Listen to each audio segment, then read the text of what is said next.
and I see the person we're talking with, and I see myself, and I'm standing third person like, I'm not even in this conversation. I have nothing to add to this, and I'm like racking my brain. After 5 years of making YouTube videos, it's actually live streaming, which is making my life difficult. We're gonna be talking about all that and more, but first, coffee. Alright, so today's coffee is actually one that I've been having recently on stream. Guatemala Esperanza Bacamara. So I've had this a couple times on stream on Twitch, because we're doing a lot of Twitch streaming for the past 4 months or so, which is exactly what we want to talk about. But hang on, let me just show you this, the most exciting thing. So these are the Guatemala Esperanza Bacamara beans, right? This is the size of a regular coffee bean. Actually, it's quite a large coffee bean. And this is the size of the mahusive bean that's come out of this, what do you call it again? Guatemala Esperanza Bacamara.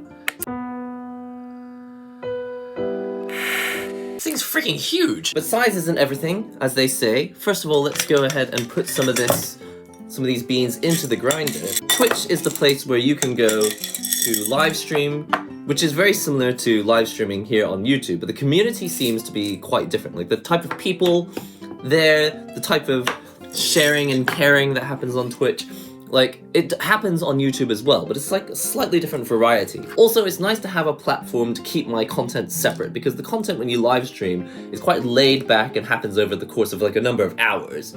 Whereas on YouTube you have content that's 20 minutes long and people stay from the beginning to the end of the video and they watch the whole thing. So we're going to be talking about that, but first, let's grind! So I started live streaming in I think it was the end of June? Might have been the middle of June. It was more or less because BlazBlue Cross Tag Battle came out on the Nintendo Switch. I really wanted to stream gameplay of that and Street Fighter 5 and, Street Fighter 30th Anniversary Collection was out as well. It wasn't just me playing a Japanese RPG that no one else plays. It was playing a game that other people were playing as well. I really wanted to feel like I understood what the atmosphere was like for that particular game. So I started using Twitch as this separate place where I could keep my chilled out content. I mean, this is chilled out content as well, but you know what I mean, streaming for 3 hours on end is a different type of chilled out content. So I had that on Twitch, and I was going from June, and then I did July, August, September, and now we're coming up to the end of October. So I've almost done it for a full 5 months now. It's 4 months. Let's say I've been streaming for about 4 months.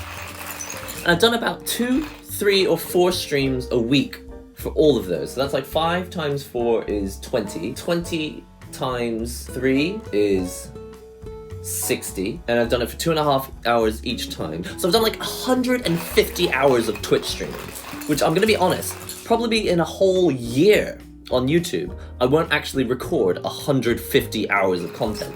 On Twitch, that's 150 hours of not just recorded footage, but actually on the air content. The main difference really is the fact that you get to talk to the people watching the video, or the stream as it were, while it's actually happening.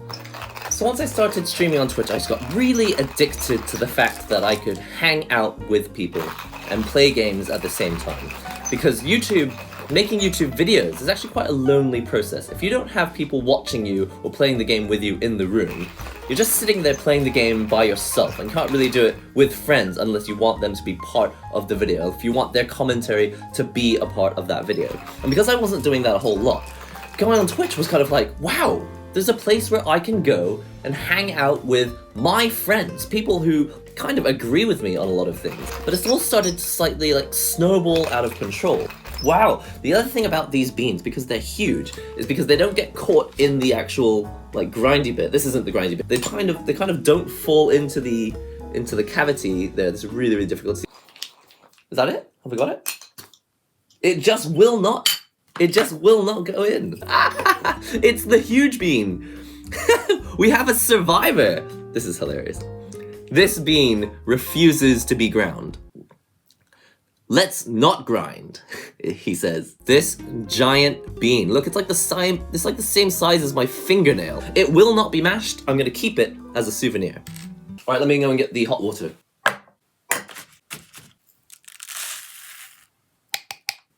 So what originally started as a bit of an experiment, just to see whether I would actually enjoy, first of all, streaming, but also would I enjoy streaming on a platform that isn't YouTube? Because what's built this channel up, entirely has been the audience being great to me on YouTube. But I wasn't sure how I was going to fare on a highly game-oriented platform like Twitch. Because I have game content on my channel, but it's not like I just sit around and only make video game videos on YouTube. So to go onto a platform which is predominantly about playing games, and of course they have their creative side as well on Twitch, to go over to a place that was predominantly video games, I was a little bit unsure about how I was going to fare as a content creator on Twitch. But what I discovered is that I highly enjoyed the whole thing so much that I actually started to enjoy playing games more than before.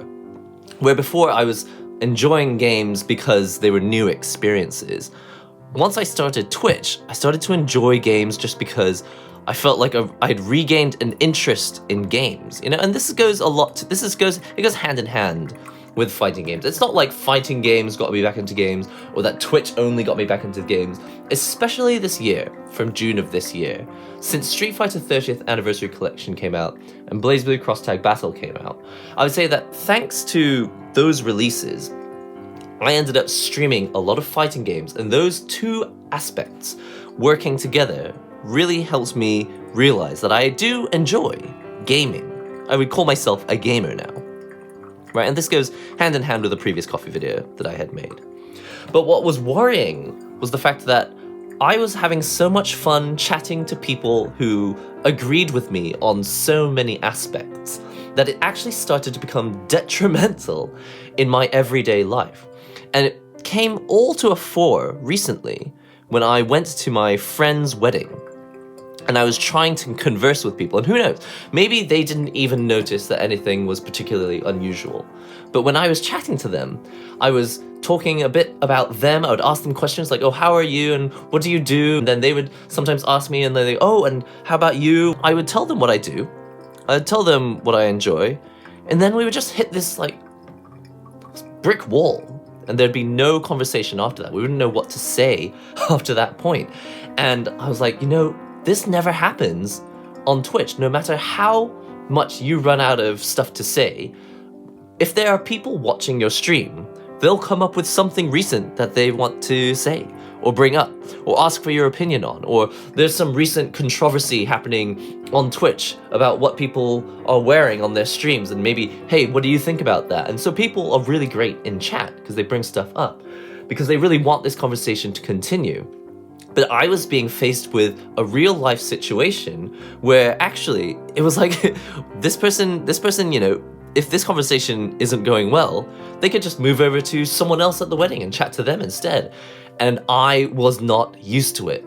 I was finding real life difficult to navigate. Oh man, let's try some of this huge giant bean coffee. So just to be clear, I'm not planning on making Twitch my 100% full content. And at the same time, I don't think that YouTube will now be 100% my main content. I genuinely think that from now on, I think it's going to be 50-50. Twitch content live, and YouTube content video edited, stuff like this. Guatemala, Esperanza, Bacamara, whatever that means. Though I think someone mentioned actually on a comment in a previous video, or maybe it was on stream that someone said this, that actually this is where Arabica beans come from. This is like the original region, who knows? Anyway, it's gonna be a form of Guatemala, right? Recently, I've been drinking coffee from this. It's just a vacuum flask, but what I love about it is the fact that it's got this little clasp on it, because I am massively paranoid about water bottles opening in my bag, because I've seen it happen to a lot of other people. You never know when something's going to squash a plastic bottle so hard that it just pops the cap off it. It's really, wow, it's really exciting. Okay, hold on, we're gonna try some of this coffee. I can't smell anything. There's a real coffee taste to it. It's unlike a lot of the other beans I've had, where it's had some sort of very specific flavor. It tastes like the coffee representative. It represents coffee. It's here to stand tall and wear the t-shirt, "We are coffee." That's great. Oh man, I'm really into that. So I was beginning to find that navigating IRL, right? Real life was starting to become a problem for me. And it wasn't only at this wedding. I started to visit other friends and hang out with them. I think I was aware that this Twitch thing was affecting real life for me. So I was making a point of not trying to draw too much attention to myself, trying to talk more about them. But maybe I overdid it. It just happens that my friends also don't want to talk about themselves too much. And then I end up trying to talk more about them. They don't want to talk about themselves more than usual. And then we end up just at this standstill where I'm just hyper conscious that I'm talking about myself, which is what I would normally do for like 3 hours a day on a Twitch stream or YouTube stream, whatever. When you're streaming, you spend 3 hours talking about only stuff that interests you. It makes no sense to force 60 people to watch you talk about something that doesn't interest you. Whereas when you're at a dinner table and there's only 5 of you, then it's perfectly fine to talk about something that doesn't interest you, right? Because we're just taking turns talking about stuff that interests all of us. But when you've got like 60 people or 300 people or 4,000 people watching your Twitch stream, you can't take the time to carefully speak about every single one topic of those 4,000 people that they want to talk about. You just have to find a way to grasp onto certain topics that interest you so that you can say something interesting while you're streaming. And I felt like I was having that urge to turn the conversation to be about me when I was just at normal dinner conversations. Even, I think I went for a work outing with some of our bosses, and there's like 5 of us who were just sitting around having food, snacks and drinks. And I was just like, wow, when we don't talk about stuff that I know a lot about, I have nothing to say. I just watched them. I ended up like in Woody Allen mode. I always call it Woody Allen mode, or it's Annie Hall mode. I end up in Annie Hall mode, where I kind of exit my own body. And I'm standing here, and I see the person we're talking with, and I see myself, and I'm standing third person like, I'm not even in this conversation. I have nothing to add to this. And I'm like racking my brain. I'm like, how can I get excited about this new marketing brand deal that you're talking about without making it like, oh, well, I've been doing a bit of brand management myself on my channel. Well, by the way, let's talk about me. And it's just, no matter what I did, I would end up trying to sideline the conversation into something about me because I couldn't handle conversations that weren't about me. And I was like, oh man. And I think for the most part, I caught myself before I did it.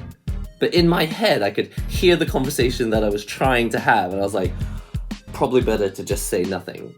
And whether it is better to say nothing, or maybe it's better to just let the conversation get interesting and just talk about myself, I was like, whatever it is, this whole talking about myself for 3 hours on Twitch every day, this is starting to affect my real life. Which is funny because in all other aspects of Twitch, it has been an extremely positive experience. Sometimes people get a little stressy and a little bit negative and all they want to do is like badmouth certain companies, and it's like, okay, wait, we all need to chill out. We're not here to badmouth companies, because you can do that in other people's streams for sure. But when you come to my stream and you start badmouthing a company, because that's not what I like to do, I feel like I'm not part of the conversation again. So I start to go quiet. I'm like, oh no, I'm not part of this conversation. And that's like the one thing that I feel like I can't let happen in my Twitch stream. Because if this conversation starts going in a direction that doesn't involve me, then it's like the only person who's on camera is the one person who's not saying anything about this conversation. It's not involved in this conversation. And so I feel like, as a matter of necessity, I've ended up sidelining all conversations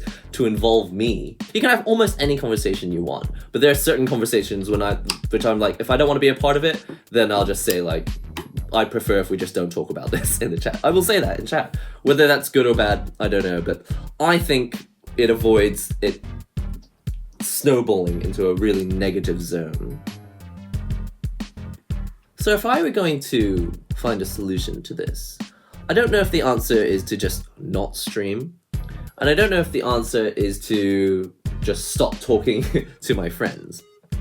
I'm pretty sure that what I need to do is practice as much as possible speaking to my friends and speaking to strangers and talking about topics that don't interest me. Because as a YouTuber or streamer, especially if you're interested in going into this yourself, you have to really fight hard that how you act on stream doesn't affect the person you are in real life. If I talked like I do on my Twitch streams in real life, people would get pretty sick of me pretty quickly. Whereas on a Twitch stream, if there's 60 people here, and 20 people get bored of my conversation and leave, another 20 people will probably come in from somewhere else, and then maybe they'll find the conversation interesting. There's like a constant flow of people coming in and people going out when you do live streaming. But it's very easy to slip into a situation where all the content you make and all the stuff that you talk about on stream only interests you, and then you bring that to real life and it's like, oh no, you run the risk of making all conversations about you. And I don't want it to be like that. I'm aware that it could end up like that, and maybe other people wouldn't even be bothered, but it would bother me. I don't want conversations to only be about me, and I don't want to only be part of conversations that involve me. But it happened as well last night. I was at the BlazBlue Cross Tag Battle local event at Red Bull Gaming Sphere in Tokyo. And I was like, okay, this is really cool because, and I'll make a completely separate video about this, but I've really found it quite easy to speak to new people because they had a similar goal. Like, they all were there to play a specific fighting game. So we all had something in common. Striking up a conversation was very simple, but continuing conversations was very, very difficult. I'd start a conversation and be like, oh, what characters do you play? Would you like to have a match? We'd have a match. We'd get off the setup and be like, whew, that was good. You won, I lost. I don't know what to say. I'm gonna go to the bathroom. And that's essentially how it almost always ends. These conversations that I don't know how to handle, I'm like, I'm gonna go grab a bottle of water or something, or I'm gonna go get a drink, or I need to grab my phone and go, I've gotta reply to a certain message or something. Come up with some excuse. It literally is just an excuse, because I don't know how to continue the conversation. All I'm trying to say is, I don't want all conversations to be about me in real life when I'm talking to other people. Maybe that's fine with them, but it's not with me. I don't want it to be like that. I don't think that stopping streaming is the answer. I think I need to practice talking to people, balancing the topic of conversation, but also I want to get back to a point where I'm able to continue conversations. Not too long. I don't want to force the conversation to be never ending. I'm always like, if you want this conversation to end, then that's fine. Feel free to leave whenever you want. If you're getting bored of me, feel free to mince about and talk to other people. But if the person does want to talk to me, then I don't want to end up with that awkward silence. I feel like one of the areas that I used to understand quite well was how to extend a conversation so that there weren't too many empty silences. But definitely as a result of streaming, I've got all these empty silences and I have no idea what to put into them. So fill the void is the goal. Anyway, that's all I really wanted to talk about. Really enjoying this coffee. I've been really enjoying Twitch streaming. I highly recommend you come and join us at least once. If you don't like it, feel free to not watch it anymore, but at least once do come and check out the Twitch stream. You may enjoy it. We've been playing basically fighting games, and recently we've been doing dating sims like Photokano, basically Japanese language learning games. Gonna be doing that probably once a week for the future, so maybe 2 or 3 streams of fighting games and 1 stream about language learning per week. And I'm hoping that I'll be able to convert one of those streams also into a drawing stream or something in the future. Anyway, there's a lot of ideas that I have. Definitely come and check it out on Twitch. That way you can actually suggest in the chat, oh, I think this is working, or I don't think that's working, or hey, can we try this? And then at that time and moment, I can just put down the game and I can just try it. I have started a Patreon, but it's not officially started yet. So there's only 1 tier on Patreon, but basically because I started to enjoy supporting my favorite creators on the internet, I figured I should have a similar thing for myself, just in case anyone feels the way that I do about other people. If you feel the same way about NihongoGamer and you want to support me, I have the lowest possible tier, $1 on Patreon, where you can get access to an exclusive members room on Discord. But in the future, there'll be a $3, $5, and $10 tier for people who want to get extra goodies and extra rewards. And I don't know, one day in the future, I'd like to be able to make stuff, badges or t-shirts, merchandise.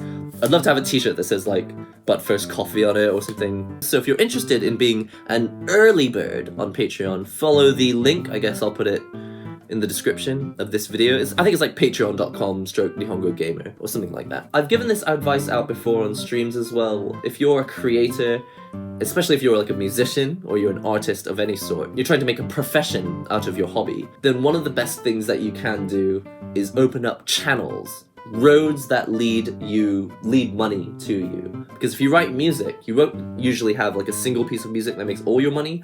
You'll have like 15 different pieces of music that you've written over the past couple years, and some of them are trickling in a few dollars here and there. This one's trickling in like $5 here and there. YouTube is an awesome example of this as well, because you have like 800 videos and they're not all like millionaire videos, right? But they're all trickling in a bit of ad money each, and that makes a huge difference, because once you've got like a few hundred videos, that gives you a little more capital to work with when you're trying to like buy new products so that you can review them. Remember, this isn't really like the official launch of Patreon. This is kind of like the beta launch, as it were. Don't forget to comment, subscribe, share the links and all that great stuff, and I will see you in the next NihongoGamer video.